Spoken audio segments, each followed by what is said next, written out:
channel. My name is Anita and I am designer and maker behind yarns.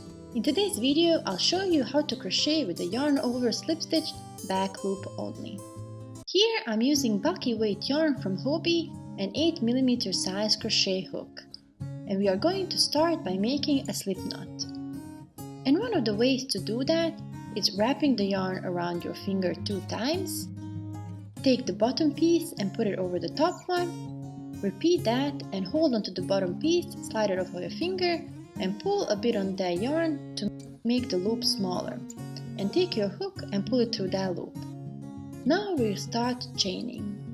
With your hook, you're gonna go under the yarn, pick it up, then twist the hook slightly and pull through that loop on your hook.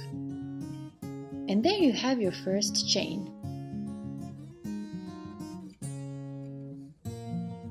Let's do that again together.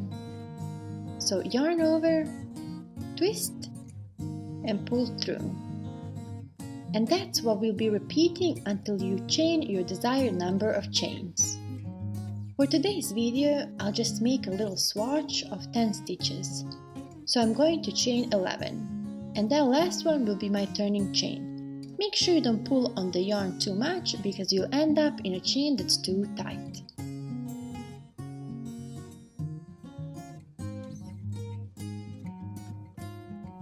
Okay, here we have the foundation chain for my swatch.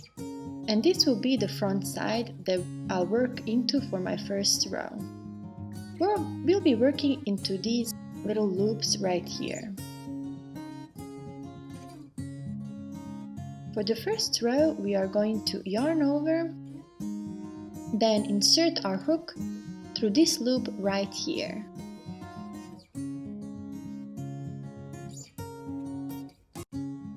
Pull through and pull through again. And that is your first stitch. Now we'll repeat that again. So yarn over, work into the next loop and slip stitch. If you've been crocheting for a bit, you'll notice that this stitch is very similar to half double crochet. But instead of yarning over again, we just pull that third loop through, and in fact you might come across people calling it half double crochet slip stitch as well. So here I'm just going all the way down my first row, and I'll have 10 stitches total.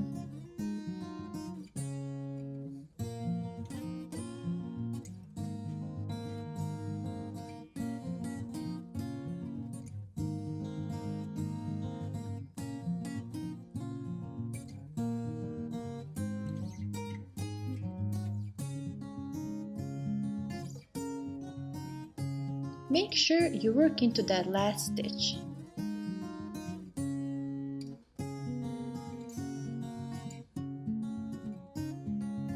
Chain 1, and there we have it. Our first row is done. This will be the back, and this will be the front of your work. And you can already see this beautiful pattern coming up, and how pretty this braid looks like here.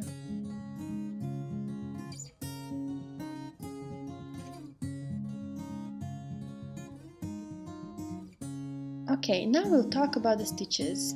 I'll just quickly show you here 3 different loops we have. Right here we have this first loop. Then we have the second loop right here. And then our third loop, which is the most important one for us, because that is the back loop that we will be working into throughout. So when you look at your work from the top, you're going to yarn over, insert your hook through that back loop and slip stitch.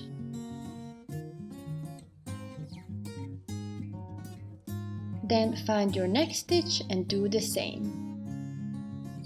So we'll be repeating this until the end of the row. For each stitch, you'll be yarning over, slip stitching, inserting your hook through that back loop only.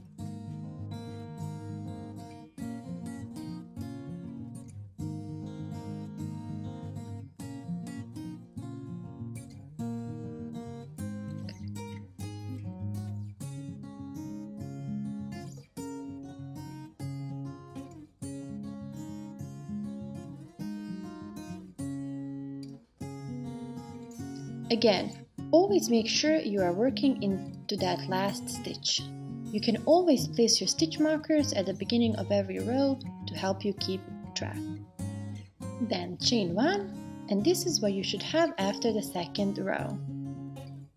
Then you're going to turn your work towards yourself and we'll start our third row together. Again, looking from the top, you are going to yarn over and go through that back loop only and slip stitch. And this is pretty much everything you'll need to know to make these pretty knit-like stitches. You are going to be yarning over, slip stitching, back and forth, working into the back loop only. I'll go ahead and do a few rows and I'll show you how that pattern looks like in the end. Okay, here we have my little swatch done, and look how pretty these stitches are. With a simple stitch like this, you can make so many pretty designs. And I just love the combination of this stitch and chunky yarn because you can see that pattern so clearly. This stitch can be used for various projects like blankets, beanies, scarves, neck warmers, you name it. And on my channel you can find tutorials of various projects using this stitch, so make sure you check those out as well. I would love to see your work using this stitch, so if you post it on social media, you can tag me and I'll have my pages linked in the description box. I really hope you enjoyed this video, and if you did, please give it a thumbs up. And if you have any questions or suggestions, leave them in the comment section below, and I'll make sure to answer all of them. Also, don't forget to subscribe and click on that bell button so you don't miss any videos I post. That will help other people find my videos as well. Thank you so much for watching, and I see you on my next video.